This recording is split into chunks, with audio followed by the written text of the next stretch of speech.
Salut à tous, bonjour, depuis Hawaï, à Phuket en Thaïlande. Bon, j'avais prévu dans cette vidéo de commencer par faire un peu d'introspection. Vous savez, en mode qui suis-je, où vais-je, dans quelle étagère. Et puis finalement, en fait, j'ai commencé par la fin, c'est-à-dire j'ai commencé par parler de mes soucis ou de mes pensées youtubesques. Et du coup, j'ai plus le temps, donc ce sera pour une autre fois. Voilà, rapidement, tout va bien. Je sais qui je suis, je sais où je vais, et quant à l'état,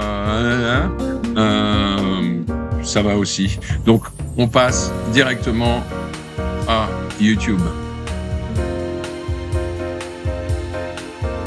Alors, j'aimerais parler maintenant de cette chaîne que j'ai créée il y a maintenant, 3 semaines, quand j'étais encore à Bangkok. Pour l'instant, j'ai l'impression de comprendre un peu ce que c'est. J'ai l'impression qu'en fait, il s'agit d'une sorte de vlog de voyage, puisque je suis en voyage. Alors, j'ai comme but de la continuer quand je serai en France, où je serai finalement quelque part en voyage aussi, même si bien évidemment je rentre chez moi. Moi, je considère que j'ai 2 chez moi. J'ai un chez moi en France et j'ai un chez moi en Thaïlande, même si en Thaïlande j'ai pas d'endroit fixe. Mais je parle plus généralement en fait des pays et des sensations de bien-être que chacun de ces 2 pays me procure. Alors, vlog de voyage, et il est vrai que je vais essayer de la faire évoluer sans doute en abordant des thèmes peut-être un peu plus généraux, surtout quand je serai en France, où ce sera peut-être le moment de parler de choses un peu plus sérieuses. J'ai en fait, pour essayer de comprendre aussi ce que je voulais faire avec cette chaîne, et peut-être plus encore ce que je ne voulais pas faire, j'ai regardé beaucoup d'autres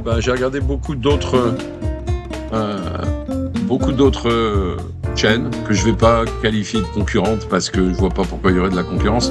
Donc je considère ces gens-là comme des collègues. Plutôt, mais je l'ai déjà dit, moi en fait ce qui m'intéresse c'est de vous faire part de mon ressenti à moi, de vous faire partager mes expériences, mes avis, en espérant que ça vous permettra de commenter. N'oubliez pas avant de commenter de liker et de vous abonner, puisque évidemment c'est un peu le but du jeu. J'en suis là. En fait, alors j'aimerais préciser que moi, je ne vois pas du tout la chaîne. Je me considère pas comme un YouTuber et je veux pas en faire mon métier. Voilà, j'ai même pas envie que ce soit une activité secondaire qui éventuellement puisse me procurer un revenu.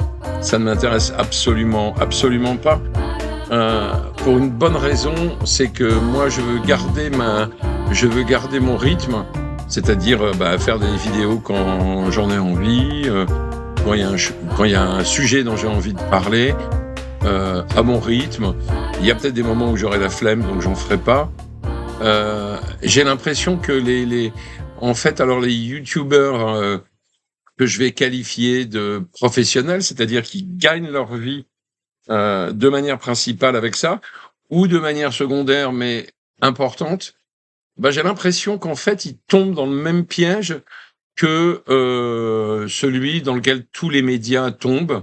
C'est-à-dire qu'à un moment donné, il faut faire des vues, il faut faire de l'abonnement, il faut attirer des pubs, enfin bref, il faut faire du buzz, et que le concept de buzz pose un problème. Parce que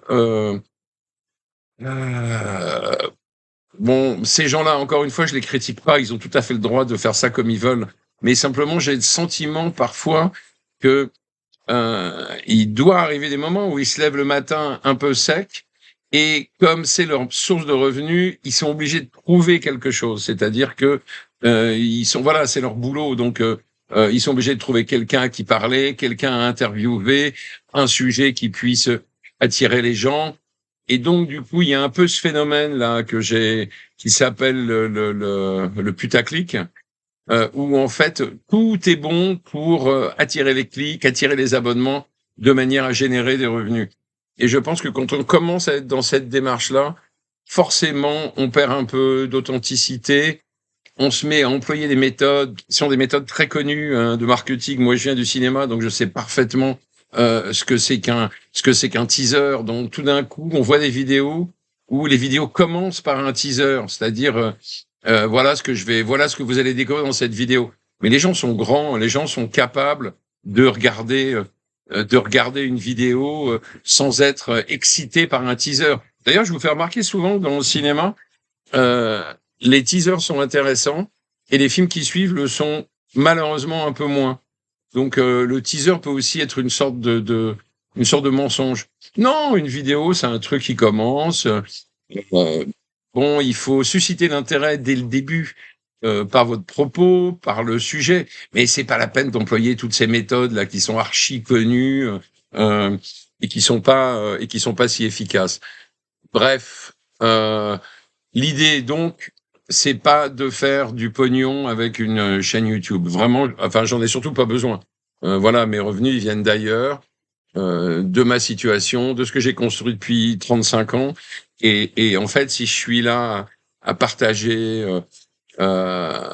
mes expériences, mes avis, mes émotions, c'est par pure envie de partage et par pur plaisir. Il n'y a pas d'autre chose.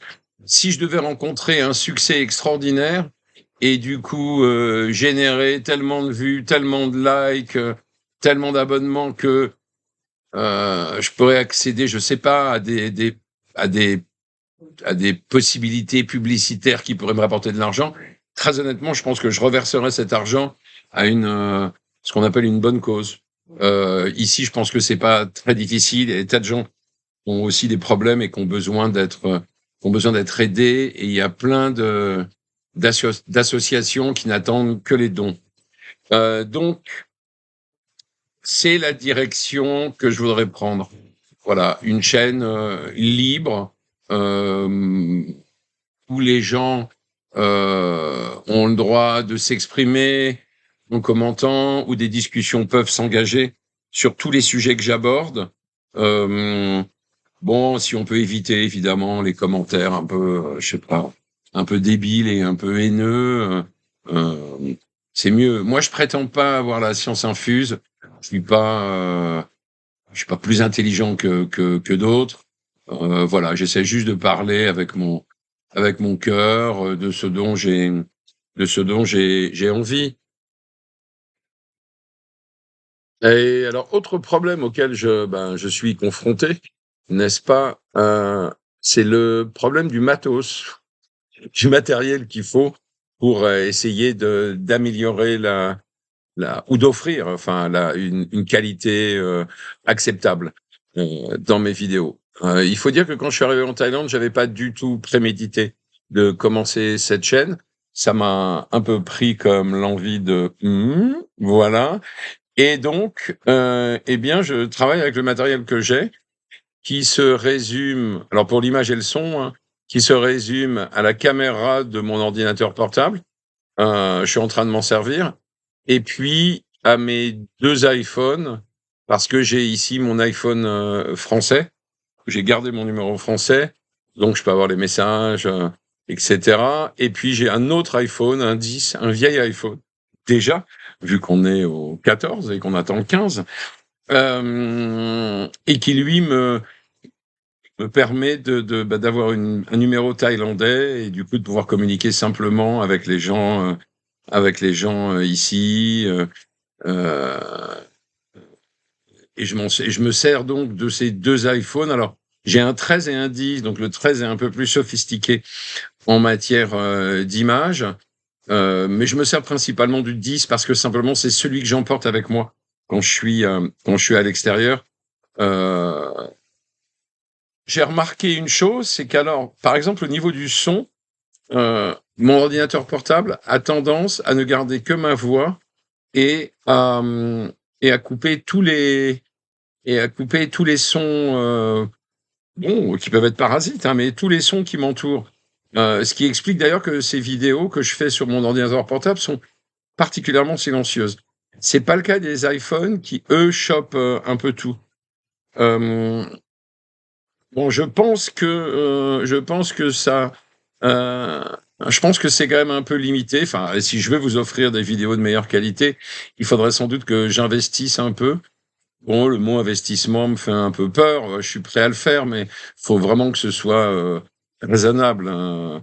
Je vais pas m'acheter un matériel, démentiel. Je pense quand même que déjà, un bon micro externe, heu, serait, permettrait de vraiment d'améliorer la qualité du son.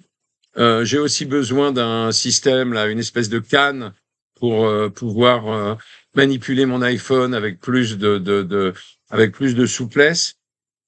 Après, est-ce que je dois m'acheter une caméra, enfin un appareil photo, caméra? Je sais pas, peut-être. Mais franchement, je vais pas le faire quand je suis en Thaïlande, je ferai ça, si je dois le faire à mon retour à Paris.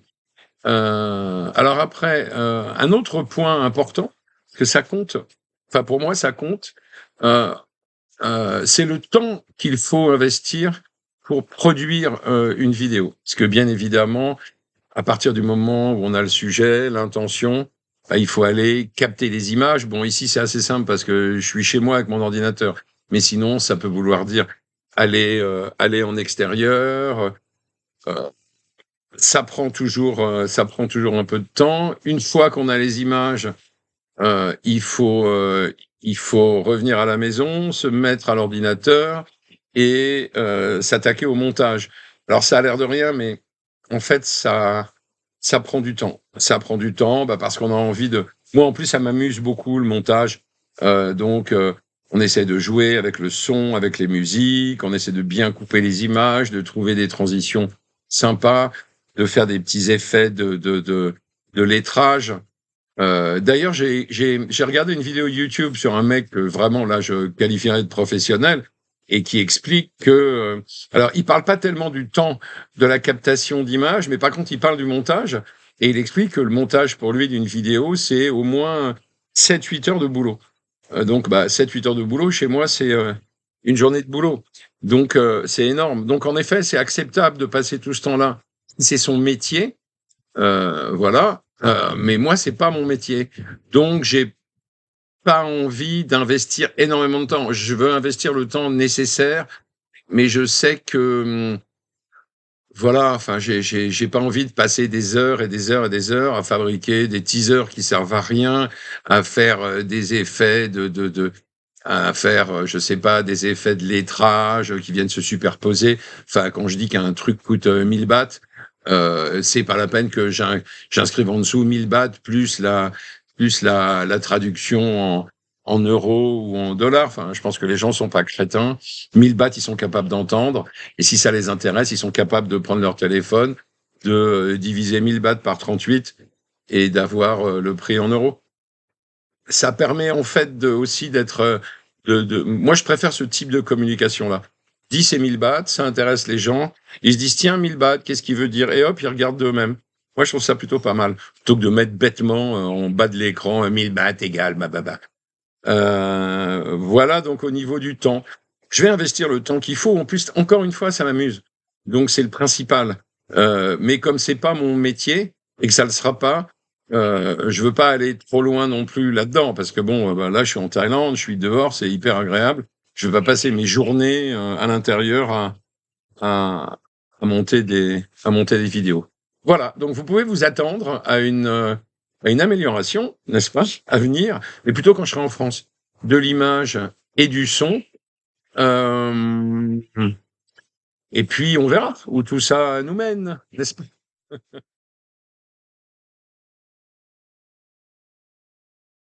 Dernier point. Alors à chaque fois je dis dernier point et puis j'en fais un autre, donc c'est pas vraiment le dernier, mais là on va dire que c'est le dernier.